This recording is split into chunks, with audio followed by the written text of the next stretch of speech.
Dear Abby, 20 years ago, I reconnected with a childhood friend. When we were in high school together, she used to love telling stories, not all of them true. Most were harmless and cast her as the center of an interesting adventure. After graduation, I headed off to college, she started a job and we lost touch for almost 30 years. We now see each other once or twice a year, but text almost daily. She recently sent me a photo of a now closed department store and told me she had worked there right after high school, in its pet department. She went on to say she got the job because she had raised tropical fish and was comfortable caring for the animals. The problem with her story is that it was I who had that job.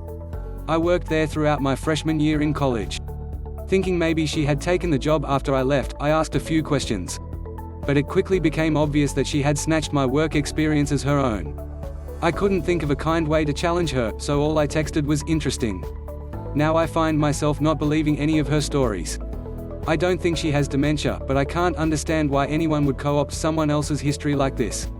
Should I challenge her at this late date or chalk it up to more of her storytelling?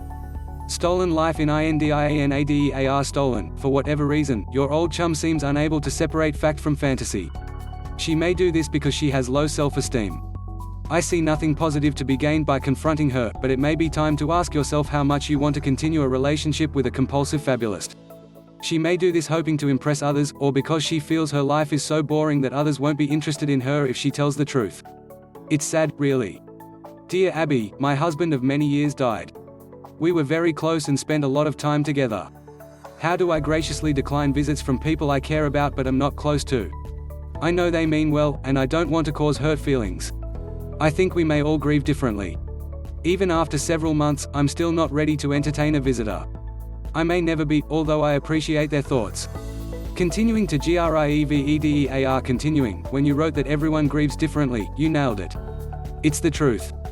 For some, the process can take a short time. Many widows and widowers had time to grieve before they lost their spouses.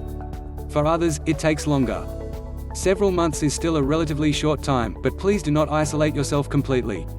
You don't have to entertain, but being able to vent your feelings to caring friends or in a support group can be healthy and healing. If you don't want anyone in your home, consider meeting a close friend or two out in public for a brief visit.